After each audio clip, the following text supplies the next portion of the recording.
வணக்கம் மக்களே. First time நான் வந்து ஒரு சின்ன 2 ஸ்கூல் பசங்க சிகரெட் வாங்குறத பார்த்தேன்.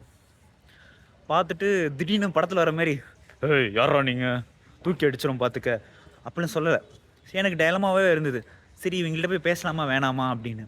வேற வெளி ஸ்டேட்ல வேற இருக்கோம் இல்லையா? பார்த்தேன். திடீர் பின்னாடி திரும்பி பார்த்தா ஆள காணோம். அப்புறம் ஏதோ தெருக்குள்ள போயிட்டாங்க போல இருக்கு. என்னன்னா, மணி இப்போ வந்து 8 தான் ஆகுது. அதுக்குள்ளேயே 2 பேரும் சிகரெட் அடிச்சுட்டு சின்ன பசங்க. ஒரு 16, 17 வயசு இருக்கும்னு நெனைக்கிறேன். 11த் ஸ்டாண்டர்ட் படிக்கிறானுங்களாம். அதான் நான் அவன்கிட்ட போயிட்டு, "ஹாய் எப்படி இருக்கீங்க?" அப்படின்னு சாதாரணமா கேட்டுட்டு, என்ன பார்த்தோனே சிகரெட்ட போட்டான். "ஏன்டா நீ சிகரெட்ட போட்ட? ரூ. 10 குடுத்து வாங்குனேன். ரூ. 3 வேஸ்ட்டா போயிடுச்சு. இந்த உலகத்துல வந்து ஒரு ஒரு ரூபாவும் ரொம்ப முக்கியம். நான் வந்து இங்க வந்து உன்ன ஒண்ணும் திருத்த வரல.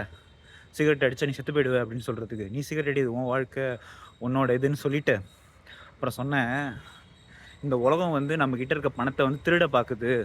வாங்கிக்க பாக்கல. திருட பாக்குது. It's try to rob your money அப்டின்னேன். அது என்ன ப்ரோ ராபு அப்டின்னு கேட்குறான். அதுக்கு நான் சொன்னேன், சிகரெட்டு, தம்மு, அப்புறம் ஃபுட் ஹேபிட்ஸு எல்லாமே உன்னோட ரொட்டீன மாத்தி, உன்கிட்ட இருக்கிற அடிக்ஷன்ங்கிற ஒரு விஷயத்த ஏற்படுத்தி, தினைக்கும் ஒரு மணி நீ குடுத்துக்கிட்டே இருப்ப. தினைக்கும் சிகரெட் வாங்கி போட்டுக்கிட்டே இருப்ப. ஸோ, நீ வந்து ஒரு கடையில போய் பீட்ஸா வாங்கி சாப்பிட்டாலும், அது ஒரு அடிக்ஷன் தான். ஸோ, அதனால ஜாக்கிரதையா இரு. உன் வாழ்க்கை, உனக்கு தான் கேன்சர் வரப்போது, நீ சாகப் போற. இருந்தாலும் எனக்கு பார்த்துட்டு சும்மா இருக்க முடியல. அதான்ப்பா நான் சொன்னேன்.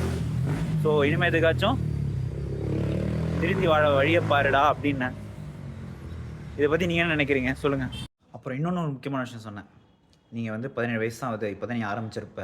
எந்த ஒரு விஷயத்தையும் நீங்க வந்து ஹேபிச்சுவேட் பண்ணிட்டீங்கன்னா, அதுலேருந்து வெளில வரது ரொம்ப கஷ்டம். அதனால தயவு செஞ்சு வெளில வந்துருங்கப்பா. உங்களுக்கு நல்லது. ப்ளஸ் வந்து இந்த பணத்தெல்லாம் நீங்க சேவ் பண்ணி, உங்க அப்பா, அம்மாக்கு ஏதாவது பண்ணலாம்.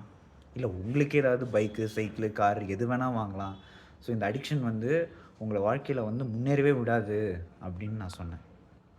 அவங்கள பார்த்து பூமர் ஸ்டாக்ஸ் போட்டான்னு நெனைக்கிறீங்களா? பாய் பாய்.